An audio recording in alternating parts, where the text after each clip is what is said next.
Okay, welcome to history class again. अस्ति हामीले जुन चाहिँ टपिक्स गर्दै थियो कोलोनिजम एन्ड इम्पेरियलिजम एन्ड कोलोनिजमको लास्ट जुन चाहिँ फेजको दुईटा टपिक्स आई थिंक हामीले डिस्कस गरेकै छैनौं। त्यो दुईटा टपिक्सलाई हामी आज डिस्कस गर्ने छौं। एउटा चाहिँ त तिमीहरुको थेसिसको विषयमा पढ्नुपर्छ एन्ड अर्को चाहिँ तिमीहरुले रेसिजमको विषयमा पढ्नुपर्छ। यसलाई म ब्रिफली भन्ने कोसिस गर्छु किन भन्दाखेरि बोथ यो जुन चाहिँ रेसिजम छ यो पनि तिमीको 8 मार्क्सको लागि आउँछ एन्ड प्लस यो थेसिस जुन चाहिँ छ त्यो पनि तिमीको 8 मार्क्सको लागि पनि आउँछ। त्यसैले गर्दा फेरि यसलाई सर्टमा पहिला बुझ्ने कोसिस गर्ने छौं है। फर्स्ट हामीले थेसिसहरु दुईटा मान्छेले लेखेको, वान इज कल्ड जे.ए. हब्सन र अर्को चाहिँ भी लेनिन भन्ने मान्छे। यो दुईटा मान्छेले चाहिँ आफ्नो एउटा बुक लेखेको थियो है। त्यो बुकमा चाहिँ उनीहरुले आफ्नो थेसिस देख्छ। फर्स्ट अफ अल अब तिमीले बुझ्नुपर्ने कुरा यहाँ के छ भन्दाखेरि व्हाट इज थेसिस? थेसिस भन्नाले चाहिँ एउटा स्टेटमेन्ट हो। स्टेटमेन्ट केमा दिन्छ भन्दाखेरि चाहिँ कुनै चीज प्रुभ गर्नुको लागि चाहिँ कुनै अथरले दिएको स्टेटमेन्ट, त्यो स्टेटमेन्ट चाहिँ ठीक हुनु सक्छ, ठीक हुनु पनि सक्दैन, त्यसको क्रिटिसिजम हुन्छ। र यहाँ स्टेटमेन्ट कसले देख्छ भन्दाखेरि चाहिँ जे.ए. हब्सन केमा स्टेटमेन्ट दिएको भन्दाखेरि चाहिँ कोलोनिजम अथवा इम्पेरियलिजम कोलोनिजमको रुट कज चाहिँ केले गर्दा चाहिँ इम्पेरियलिजम भयो अथवा कोलोनिजम भयो, यो विषयमा चाहिँ उले बुक लेख्यो।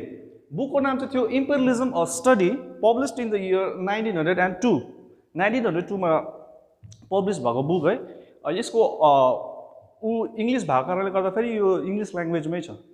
अब यो बुक भित्र चाहिँ उले के को विषयमा डिस्कस गरेको छ त्यो पढ्नु जरुरी छ। And next भी.ए. लेनिन उले पनि एउटा बुक लेखेको छ। त्यो बुकको नाम हो imperialism the highest stage of capitalism. यो बुक पब्लिश भएको छ इन द इयर 1917। अब यो दुईटै बुकमा चाहिँ भित्रमा चाहिँ के भन्नु चाहेको छ, यिनीहरुको थेसिस चाहिँ के हो, यसलाई अलिकति डिटेल स्टडी गरौँ। मुनि जानुभन्दा अगाडि फर्स्ट हामी जान्छौँ माथि जे.ए. हब्सनकोमा। जे.ए. हब्सनको भनाइ अनुसार इम्पेरियलिजम जो चाहिँ युरोपबाट बढेर गयो किन बन्यो, कज के थियो यसको पछि भनेर हेर्नु छ भने चाहिँ we have to move on to Europe. युरोपमा जाँदाखेरि हामी के देख्छौँ भन्दाखेरि चाहिँ युरोप कन्टिनेन्ट जहाँबाट चाहिँ स्टार्ट भयो तिमीहरुको इम्पेरियलिजम एन्ड कोलोनिजम प्रोसेस है। र युरोपबाट चाहिँ किन भयो, वाइ नट फ्रम अफ्रिका र वाइ नट फ्रम अमेरिका युएसबाट कहिले पनि भएन यो इम्पेरियलिजम भन्ने कुरा। Even not from South America, even एसियाबाट पनि भएको चिज चाहिँ होइन यो। अब यो युरोपबाट स्टार्ट भयो भन्दैछ किन गर्ला, केले गर्दा चाहिँ इम्पेरियलिजम बढेर गयो भन्दाखेरि उसको भनाइ अनुसार चाहिँ रुट कज यसको के थियो भन्दाखेरि चाहिँ जब चाहिँ यहाँनिर चाहिँ तिम्रो बिजनेस सेक्टर बढेर गयो युरोपमा, बिजनेस सेक्टर बढ्नु इन द सेन्स यहाँनिर जब चाहिँ फ्याक्ट्री सिस्टमहरु इन्ट्रोड्युस भयो, जब इन्डस्ट्रियलाइजेसनहरु भयो त्यतिखेर चाहिँ यहाँनिर जुन चाहिँ फ्याक्ट्रीले प्रड्युस गर्दै गरेको प्रोडक्टहरु जुन चाहिँ छ पहिला चाहिँ युरोप भित्र बेच्दाखेरि ठिकै थियो उनीहरुले, तर युरोप भित्र बेच्दाखेरि चाहिँ उनीहरुलाई के भयो, प्रफिट हुनु छोड्यो। अब प्रफिट हुनु छोड्दाखेरि चाहिँ they was in search of big market. अब उनीहरुलाई बेसी ठुलो मार्केट चाहियो। त्यो बिग मार्केट सर्च गर्नुको लागि चाहिँ यिनीहरुले के गर्नुपर्छ, अब इन्भेस्ट गर्नुपर्छ इन फरेन ल्यान्ड भन्ने बित्तिकै यो ल्यान्डमा पनि उनीहरुले इन्भेस्ट गर्नु पर्यो। इभन इन अफ्रिका इन्भेस्ट गर्नु पर्यो, इभन इन एसिया इन्भेस्ट गर्नु पर्यो। अब यिनीहरुले चाहिँ आफ्नो इन्भेस्टमेन्ट चाहिँ फरेन ल्यान्डमा जब चाहिँ यिनीहरुले खोज्नुको लागि चाहिँ निक्लियो त्यति बेला चाहिँ राइज भएको छ इम्पेरियलिजम। त्यही कारणले जे.ए. हब्सनले भन्दैछ imperialism it's a very bad business in the sense किन भन्दाखेरि चाहिँ इम्पेरियलिजम गर्नुभन्दा अगाडि चाहिँ राम्रो बुझ्नुपर्छ यहाँनिर। अब जस्तो प्रडक्ट अफ यहाँनिर प्रडक्टको कुरा गर्दाखेरि हामी प्रडक्टको कुरा गर्दाखेरि एउटा लुगाको क्लोथ्सको प्रडक्ट इक्जाम्पल लिउँ है, एउटा सर्टको इक्जाम्पल। युरोपियन्सहरुले सर्ट लाउँछ, they used to wear this पेस प्यान्ट एन्ड अल द्याट। अब यिनीहरुले चाहिँ यो प्रडक्ट बेच्नुको लागि चाहिँ जुन चाहिँ ल्यान्ड छ फर्स्ट अफ अल त्यो ल्यान्डको मान्छेको कन्सेप्ट चेन्ज गर्नु पर्यो, त्यो मान्छेलाई कोलोनाइज गर्नु पर्यो, त्यो मान्छेको कन्सेप्ट चेन्ज गर्नु पर्यो, उनीहरुको कल्चरदेखि लिएर डप्पै कुरा चेन्ज गरेर मात्रै आफ्नो प्रडक्ट बेच्नु सक्छ। द्याट मिन्स यिनीहरुको आफ्नो बिजनेस इन्टेन्सनले गर्दाखेरि अरू जग्गाको मान्छेलाई चेन्ज गराउनुको पनि यिनीहरुको के बन्यो, यिनीहरुको एम्स बन्यो। अब यसले गर्दा चाहिँ इम्पेरियलिजम राइज हुँदै गयो। यसले केही पनि गरेन। यसले के गर्यो भन्दाखेरि क्यापिटलिजम अझै हाई भएर गयो। क्यापिटलिजम जस्तो हाई भएर गयो, हाई हुँदा इम्पेरियलिजम पनि अझै डरलाग्दो बढ्यो। अब इम्पेरियलिजम डरलाग्दो बढ्दाखेरि के भएको छ भन्दाखेरि एक्सप्लोइट भयो मान्छेहरु, अझै यहाँको मान्छेहरु के बन्यो भन्दाखेरि चाहिँ यहाँको मान्छेहरु झन् तल हुँदै गयो। युरोप बढ्दै गयो। Europe became more rich in the sense यहाँबाट लगेको जति पनि प्रफिटहरु छ कसले कमाउँदैछ, युरोपले कमाउँदैछ। अब युरोप धनी भएको छ, यिनीहरु चाहिँ अरू जुन चाहिँ कोलोनिजहरु छ, जुन चाहिँ कन्ट्रीहरु चाहिँ युरोप जतिको छैन त्यो कन्ट्रीहरू चाहिँ के भयो ब्याक हुँदै हुँदै हुँदै गयो अब यो कन्टिनेन्टहरू कोहीमाथि डिपेन्ड हुनुपर्छ भन्दा चाहिँ युरोपियन नेसन्सहरूमाथि डिपेन्ड हुनुपर्छ अब यो इम्पेरियलिजमले जुन चाहिँ प्रोसेस छ यसले के गर्दैछ भन्दाखेरि चाहिँ डेभलप कन्ट्री मोर डेभलप भएर गयो एन्ड जुन चाहिँ कन्ट्री चाहिँ अन्डर डेभलप अथवा डेभलपिङ प्रोसेसमा थियो त्यो कन्टिनेन्टहरू अझै ब्याकवर्ड हुँदै हुँदै गयो अब यिनीहरूको वेल्थहरू जुन चाहिँ नेसनल वेल्थहरूदेखि लिएर सबै चिज चाहिँ लास्टमा लुटेर लास्टमा यसको वेल्थ ड्रेन चाहिँ कहाँ भएको छ युरोपमा भएको छ त्यही कारणले गर्दाखेरि business was not in a fair sense यहाँको प्रडक्ट पनि यहाँनिर बेचेको भए युरोपको प्रडक्ट यहाँ बेचेको भए यहाँको प्रडक्ट उहाँ बेचेको भए एक्सपोर्ट र इम्पोर्ट दुइटै हुन्थ्यो यो दुइटै भएको भए यो पनि धनी भएर जान्थ्यो यो पनि धनी भएर जान्थ्यो यो पनि डेभलप भएर जान्थ्यो युरोप पनि डेभलप हुन्थ्यो अभियसली अरू कन्टिनेन्ट पनि डेभलप हुन्थ्यो तर यहाँनिर वान वे बिजनेस छ one way business in the sense European product मात्रै सबै जग्गामा बेच्दछ युएसएमा पनि बेच्दछ अफ्रिकामा पनि इभन इन एसियामा पनि युरोपियन प्रडक्टहरू मात्रै छ अब यो प्रडक्ट युज गर्दा गर्दा मान्छे युज टु यसमै भयो आफ्नो इन्डिजिनियस प्रडक्टहरूले लाउनु छोड्दाखेरि आफ्नो नेसनको डल्लै मार्केटलाई कसले अब कन्ट्रोल गर्छ युरोपियन्सहरूले यस्तो प्रोसेस स्टार्ट भयो ड्यु टु इम्पेरियलिजम त्यही कारणले गर्दाखेरि जे हब्सनको भनाइअनुसार चाहिँ यसले के ल्याएको छ भन्दाखेरि चाहिँ यसले चाहिँ भयङ्कर डरलाग्दो डिफरेन्स क्रिएट गर्यो इन द होल वर्ल्ड भन्नाले first world country second world country and third world country यो जुन चाहिँ कन्सेप्ट छ हाम्रो माइन्डमा यो कन्सेप्टको जन्म गरायो कसले इम्पेरियलिजमले गर्दा जन्मेको अब यसले गर्दाखेरि चाहिँ अहिले पनि वर्ल्ड मिलेको छैन यसकै जुन चाहिँ अहिले वारहरू चल्दैछ के वर्ल्डै डिस्टर्ब छ रिजन चाहिँ यही हो भनेर चाहिँ कसले देखाउन चाहेको छ J Hobson in his book imperialism a study publish in the year 1902 written in English language है यो मान्छेले लेखेको थियो अब योदेखिको बाहेक अर्को थ्योरीहरू हामीले अर्को थ्योरी छ अर्को थेसिस छ VA लेनिनले दिएको अब VA लेनिनले बुक लेखेको छ imperialism the last stage of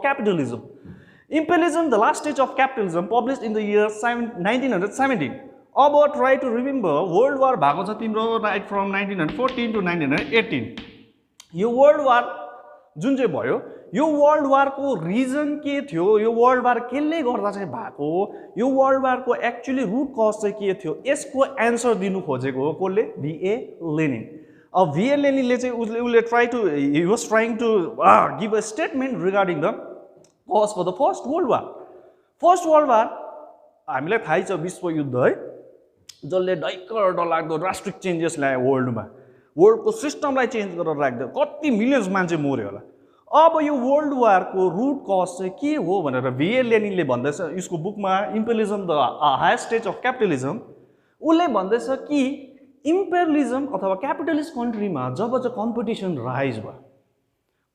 rise भयो एउटा देशले अफ्रिकालाई कब्जा गर्दैछ भने अर्को देशले एसियालाई कब्जा गर्दैछ है आफ्नो कोलोनी बनाउने यो प्रोसेसमा जब यसको हाइएस्ट फर्म गयो हामी जब हाई टाइम गयो त्यति बेला चाहिँ के भयो भन्दाखेरि युरोपियन नेसन्समा चाहिँ के भयो सिङजुजाजुज भयो इन द सेन्स तेरोमा पनि पैसा छ मेरोमा पनि पैसा छ तँ भन्दा म भयङ्कर म भन्दा तँ भयङ्कर त्यो यिनीहरूकोमा त्यो सेन्स जब आयो पछि हो त यिनीहरूकोमा के कम्पिटिसन भयो इकोनोमिक गेनको एउटा कम्पिटिसन चल्दैछ यसको अल्टिमेट रिजल्ट चाहिँ भयो तिमीहरूको फर्स्ट वर्ल्ड वार अब यो वर्ल्ड वार गर्नुमा पनि इन्टेन्सन रहेछ इन्टेन्सन कसको भन्दाखेरि क्यापिटलिस्ट कन्ट्रीहरू इन्टेन्सन के भन्दाखेरि चाहिँ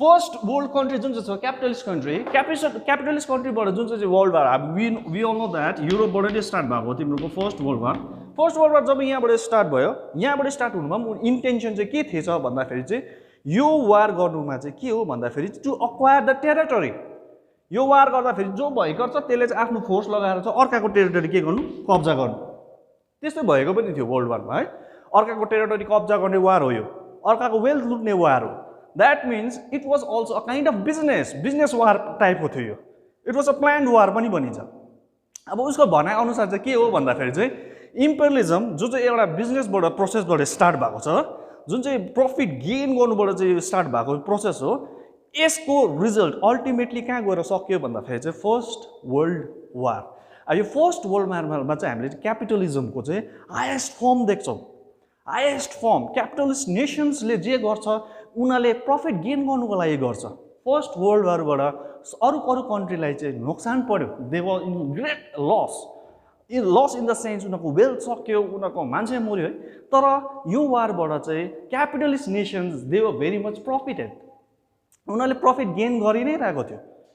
त्यही कारणले गर्दाखेरि it was also a planned war planned by हुम भन्दाखेरि चाहिँ क्यापिटलिस्ट नेसन्स जो चाहिँ इम्पेरियलिस्ट पोलिसीमा फलोअप गर्दैछ, इम्पेरियलिजम जसले फलोअप गर्दैछ, यस्तो मान्छेहरूले नै प्लान गरेर, यस्तो नेसन्सले नै प्लान गरेर चाहिँ भएको वार हो फर्स्ट वर्ल्ड वार। त्यो पनि के को लागि अरे? प्रफिट गेन गर्नुको लागि नै अरे।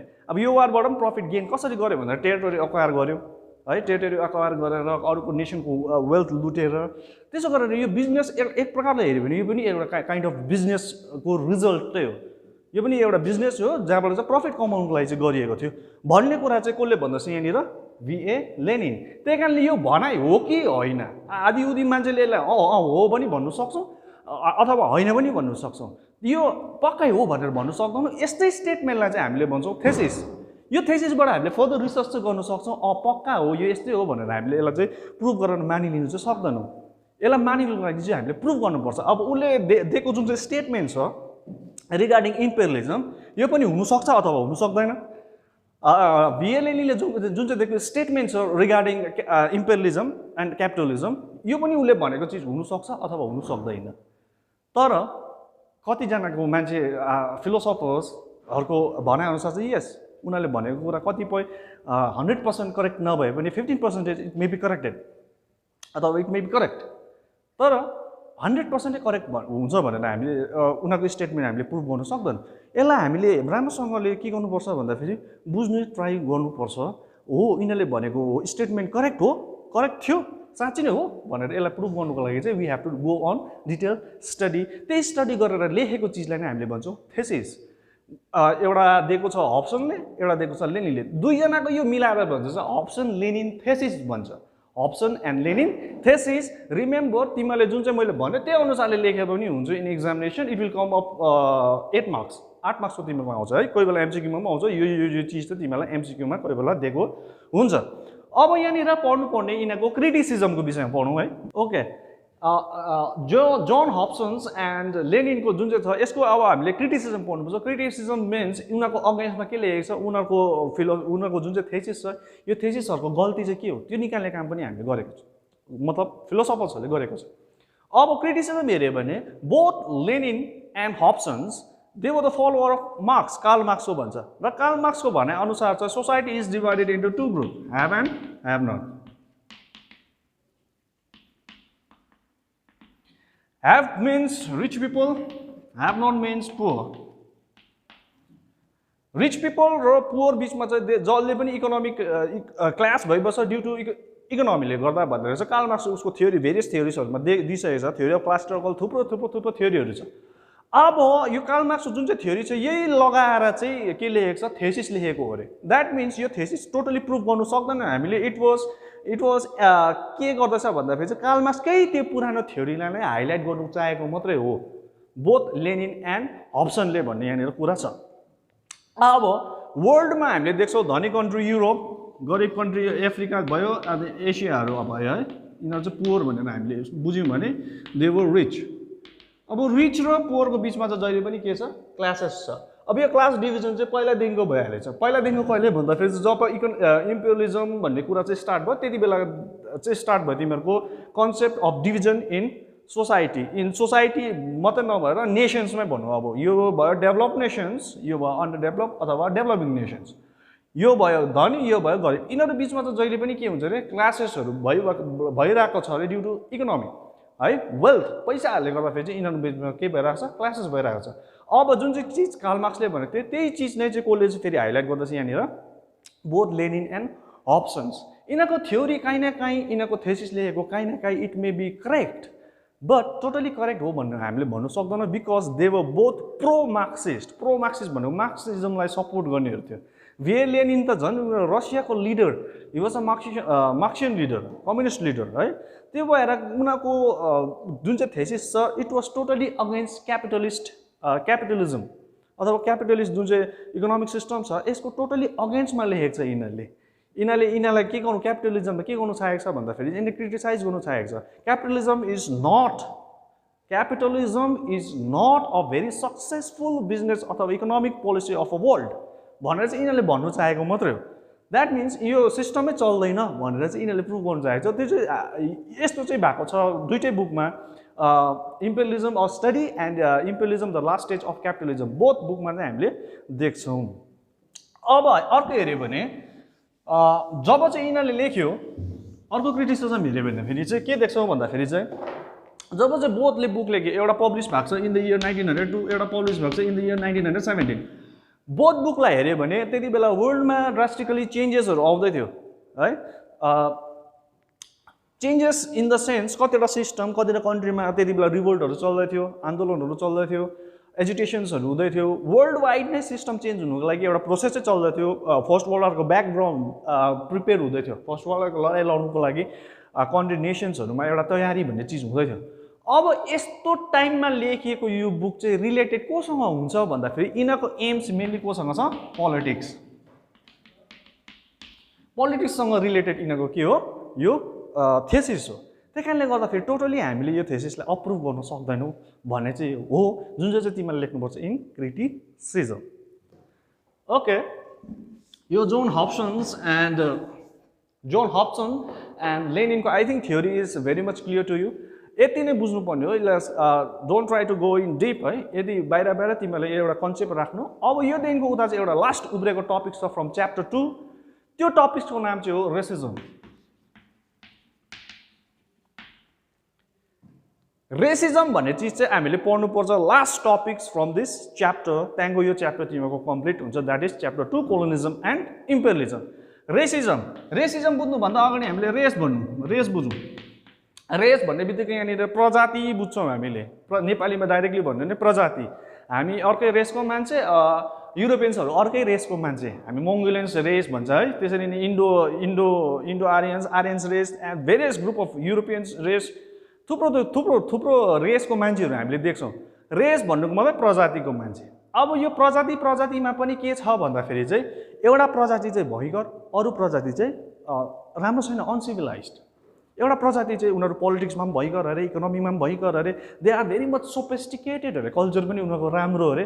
वेरएज अरू नेसन्सहरूको चाहिँ कल्चर पनि नराम्रो अरे, उनीहरू सिभिलाइज पनि भएको छैन अरे, उनीहरू चाहिँ के छ अरे, स्टिल इनह्युमन, आधा मानवको जिन्दगी जिइरहेको छ अरे। अब यो जुन चाहिँ भिन्नता छुट्याउँदैछ, एउटा रेस भयङ्कर, अर्को चाहिँ यो छुट्याउनु कन्सेप्टलाई नै, यो फलोअप गर्नुलाई चाहिँ हामीले भन्छौँ रेसिजम है। एउटा रेस चाहिँ सुपेरियर, अर्को रेस चाहिँ इन्फेरियर। अब सुपेरियर रेसको कुरा गरौँ भन्दाखेरि चाहिँ यहाँनिर के देख्छौँ भन्दाखेरि युरोप चाहिँ के हो भन्दाखेरि यिनीहरू सिभिलाइजेसनमा अलिकति अगाडि छिटो बढ्यो। धेरै चिजहरू हामीले हेऱ्यौँ भने युरोपमा इन्भेन्ट भएको छ है, अन्त साइन्टिस्टहरूदेखि लिएर धेरै चिजहरू पनि युरोपमै जन्मे। युरोपबाटै चेन्ज भएको ह्युम्यानिस्ट मुभमेन्ट भयो, लिबरलिजम भयो, फ्रान्सबाट लिबर्टी इक्वालिटी, यो कन्सेप्टहरू पोलिटिकल कन्सेप्टदेखिको लिएर धेरै चिज नै डेभलप कहाँबाट भएको छ, युरोप। त्यही कारणले युरोपियन्सले आफूलाई के सम्झिन्छ, युरोपियन्स हामी रेस छौँ तर हाम्रो रेस चाहिँ भयङ्कर हो, हामी छिट्टो डेभलप भएको, हामी जस्तो अरू रेस छैन भनेर चाहिँ यिनीहरूले सोच्नु थाले। यिनीहरूले सोचेर चाहिँ अरू नेसन्सको रेसहरूलाई चाहिँ उनीहरूले के गर्नु थाल्यो भन्दाखेरि छुट्याउनु थाल्यो, तिमीहरू भयङ्कर होइन हामी भयङ्कर हो भनेर चाहिँ युरोपियन्सहरू चाहिँ के अरे सुपेरियर एन्ड अदर नेसन्स भन्नाले हामीले बुझौँ यहाँनिर अफ्रिका, एसिया है, अरू नेसन्स, अमेरिका। अब यो अरू नेसन्सहरू चाहिँ यिनीहरू के हुन्छ अरे, अलिकति इन्फेरियर अरे, यिनीहरू चाहिँ सुपेरियर अरे, यिनीहरू चाहिँ वेल सिभिलाइज अरे, सोफिस्टिकेटेड अरे, डेभलप्ड अरे, तर यिनीहरू चाहिँ छैन अरे। अब यिनीहरूले चाहिँ के गर्नु थाल्यो भन्दाखेरि चाहिँ जब अरू देशमा गए, युरोपको मान्छे जब चाहिँ अफ्रिका गए अथवा एसियामा आए, अफ्रिकामा आए, यिनीहरू आउँदाखेरि के गर्यो भन्दाखेरि चाहिँ यहाँनिर अलरेडी जो बस्दै थियो अफ्रिकन्सहरू चाहिँ they are very much inferior, हामी जतिको होइन यिनीहरू भनेर चाहिँ यिनीहरूले छुटाउनु थाले, भेदभाव गर्नु थाले। यिनीहरूले भेदभाव कसरी गरेको छ भन्दाखेरि चाहिँ होल रेसिडेन्सियल्स एरियाजहरूलाई पनि छुटाएर राखेको छ। एउटा जग्गामा चाहिँ खालि को बस्नु पाउँछ, युरोपको मान्छेहरू, एउटामा चाहिँ अफ्रिकन्सहरू मात्रै बस्नु पाउँछ अरे। अब इफ अफ्रिकन्स यो युरोपियन्सको जग्गामा गइहाल्यो भने पनि उनीहरूले सजाय पाउने है, उनीहरूको लागि हस्पिटल अलग गए, एजुकेसनल इन्स्टिट्युसन अलग गए, रेसिडेन्सियल एरिया अलग गए, यिनीहरूको लागि अलग गए। यसरी छुट्यायो। किन छुट्यायो भन्दाखेरि यिनीहरू भिन्दै रेसको हो, यिनीहरू इन्फेरियर रेसको हो, यिनीहरू सिभिलाइजेसन भएको छैन, यिनीहरू इनह्युमन हो, आदि मानव जातिको मान्छेहरू हो यिनीहरू। वेयरएज हामी सिभिलाइज्ड हो, हामी यिनीहरूसँग भेदभाव राख्नु हुँदैन, हामी त मोर सिभिलाइज हो। हाम्रो कर्तव्य त के हो भने यो नेसन्सहरूलाई चाहिँ हामीले रुल गर्नुपर्छ, यिनीहरूलाई डेभलप सिभिलाइजेसन पो गराउनुपर्छ अरे, यिनीहरूकोमा भएको छ अरे त्यो भन्ने कन्सेप्टले यिनीहरूले कहिले पनि यिनीहरूसँग मेलमिलाउ गरेर बसेन। यिनीहरूलाई इन्फ्याक्ट के गर्यो, डिस्क्रिमिनेसन गर्यो on the basis of what, race. तर रेस पनि केमा छुट्याएको छ यिनीहरूले भन्दाखेरि चाहिँ colour. Remember that, colour in the sense black and white. White भन्ने बित्तिकै हामीले कहाँको देख्छौँ, युरोपियन्स, फ्रेन्च है, English man, then white fair complexion भएको मान्छे हुन्छ। वेयरएज हामीले अफ्रिकन नेसन्सहरू they are very much dark complexion उनीहरूको डार्क हुन्छ, अलिकति उनीहरूको स्किनमा डिफ्रेन्सेस छ। अब यही differences, dark people's are uncivilised whereas white people are civilised. White people are superior whereas dark people are inferior. यो कन्सेप्टलाई जुन चाहिँ फलोअप भयो प्र्याक्टिसमा, त्यसलाई नै भन्छ हामीले रेसिजम। फलोअप कसले गरेको छ, एफ्रिकन्सले होइन, फलोअप गरेको छ युरोपियन्सले, युरोपबाट फलोअप गरेको छ। यिनीहरू मिक्सअप नहुनुको लागि, यिनीहरूले हेप्नुको लागि। यस्तै कन्डिसन कहाँको देख्छौ भन्दाखेरि एसियामा पनि यहाँ केस स्टडी छ तिमीहरूको खालि अफ इन्डियामा जब युरोपियन्सहरू आयो, युरोपियन्सहरू बस्दाखेरि चाहिँ क्यालकाटामा, रिमेम्बर क्यालकाटामा चाहिँ के भएछ भन्दाखेरि चाहिँ क्यालकाटामा चाहिँ it was captured by British. इन्डियाको है यो क्यालकाटामा चाहिँ को आयो अरे, ब्रिटिस आएर जब यो क्यालकाटामा बस्यो, whole Calcutta was divided into two half. एउटामा को बस्थ्यो, ब्रिटिस, अर्कोमा को बस्थ्यो, इन्डियन्स। इफ कुनै पनि इन्डियन्स ब्रिटिस रेसिडेन्समा जानु मनाइ थियो, उनीहरू यहाँ जानु पाउँथेन, उनीहरूको गाडीमा उनीहरू चल्नु पाउँथेन, एजुकेसनल इन्स्टिट्युसन उनीहरूकोमा यिनीहरू पढ्नु पाउँथेन। यिनीहरूको लागि सेपरेट गर्दै थियो, यिनीहरू सेपरेट बस्थ्यो। किन यो गर्दैछ भन्दाखेरि चाहिँ यिनीहरूले सम्झिन्थ्यो we are superior civilised whereas Indians are uncivilised, inhuman, inferior भनेर चाहिँ यिनीहरूले ट्रिट गरेको। अब यो फलोअप गर्नुलाई चाहिँ भनेको छ रेसिजम। अब रेसिजमको मोस्ट भिक्टिम नेसन चाहिँ को हो भन्दाखेरि इन्डियाभन्दा बेसी पनि यहाँनिर को देख्छौँ, अफ्रिकन नेसनमा पनि South Africa was the most victim of racism. अब रेसिजमलाई चाहिँ फेरि के भनेको छ भन्दाखेरि चाहिँ one of the poet from Europe, Rudyard किपलिङ,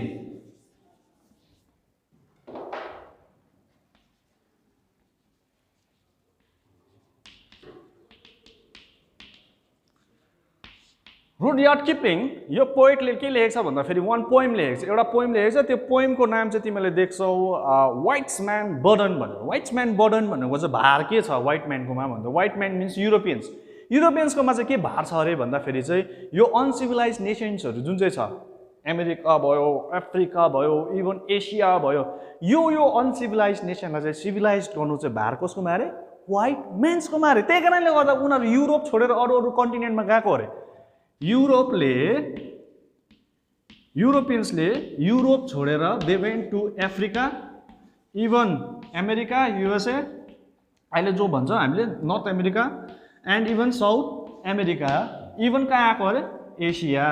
युरोपको मान्छे किन यता गयो भन्दाखेरि चाहिँ दे वर सिभिलाइज्ड। अन्त यो अनसिभिलाइज नेसन्सहरूलाई चाहिँ सिभिलाइज गर्नुको लागि चाहिँ उनीहरू गएको अरे भनेर चाहिँ रुडयार्ड किपलिङले एउटा पोएममा भनेको छ। द्याट मिन्स यिनीहरूले के गर्नु चाहँदैछ भने युरोपियन्स त्यसै गएको होइन अरे, अरू देशलाई लुट्नु गएको होइन अरे, अरू देशलाई त के गर्नु गएको अरे, इनफ्याक्ट उनीहरूले सिभिलाइज गर्नु पो गएको अरे। र अरू देशमा गएर चाहिँ उनीहरू किन बस्यो भन्दाखेरि त्यो नेसन्सहरूलाई उनीहरूको सिभिलाइजेसन गर्ने चाहिँ उनीहरूकोमा भार थियो अरे। त्यही कारणले गर्दाखेरि चाहिँ त्यो भार बोकेर चाहिँ उनीहरू अरू कन्टिनेन्ट गएको अरे। इफ युरोपियन्सहरू अरू नेसन्समा नगएको भए अरू नेसन सिभिलाइज हुने थिएन अरे उनीहरूको भनाइअनुसारमा है। तर यो कहाँसम्मको सत्य हो वी डोन्ट नो, तर यसलाई चाहिँ क्ल्यारिफिकेसन दिनु मात्रै चाहेको कसले, रुडयार्ड किपलिङले। र मुभिङ अन टु नेक्स्ट, यो रेसिजमकै तिमीले पढ्नुपर्छ। दुईवटा चिज याद गर्नु, एमसिक्यूमा प्रायः यो क्वेसन्स रिपिट भइबस्छ। एउटा यो रुडयार्ड किपलिङको पोइम भयो। अर्को चाहिँ के हो भन्दाखेरि चाहिँ जापानले they were also white. Japan पनि फेयर कम्प्लेक्सनको मान्छे हुन्छ। तर 1960s तिर जब चाहिँ 1960s भयो 1950s भयो, जब चाहिँ यिनीहरू चाहिँ अफ्रिकन नेसन्सहरूसँग चाहिँ यिनीहरू बिजनेस गर्दैछ, यिनीहरूले कहिले पनि रेसिजम फलोअप गरेन। कहिले पनि अफ्रिकन नेसन्सलाई रेसिजम को भिक्टिम बनाएन, तिमीहरू ब्ल्याक हो भनेर कहिले पनि हेपेन। अब यिनीहरू नगर्दाखेरि चाहिँ अफ्रिकन्सहरूले चाहिँ जापानिजहरूलाई चाहिँ टाइटल दिएको छ, त्यसलाई भन्छ अनरेरी वाइट भनेर चाहिँ टाइटल दिएको छ, स्ट्याटस दिएको छ। वेरएज अरू नेसन्स युरोपियन्सलाई दिएन। युरोपियन्सले in the name of racism कति सिभिलाइजेसन्सहरूलाई हेपेर राखेको थियो। यसको अगेन्स्टमा पनि एउटा मुभमेन्ट भएको छ अफ्रिकाको विषयमा। आई थिङ्क च्याप्टर 8 मा पढ्छ त्यो तिमीहरूले। एउटा मुभमेन्ट भएको छ, त्यसलाई भन्छ अपार्थाइड मुभमेन्ट भनेर हामीले पढ्नु पर्छ है। त्यो अपार्थाइड मुभमेन्ट चाहिँ ब्ल्याकहरूले गरेको अगेन्स्ट द वाइट पिपल। अब यो यति नै हो तिमीहरूको पढ्नुपर्ने चाहिँ। आजको क्लासमा जुन चाहिँ पढ्यो तिमीहरूले thesis of two people, John Hobson's and Lenin, त्यो थेसिसको विषयमा याद गर्नु एन्ड दिस रेसिजम। अब यति भनिसकेपछि तिमीहरूको च्याप्टर 2 जो चाहिँ अस्तिको क्लासमा हामीले गर्दै थियो त्यो च्याप्टर 2 चाहिँ यतिमै सक्यो। अब हामी नेक्स्ट जुन चाहिँ क्लास गर्छौँ we will start from chapter 3 जहाँनिर चाहिँ 100 इयर्सको स्टोरी पढ्छ तिमीहरूले, कुनै पनि देशको होइन, of India. Thank you, stay home and stay safe.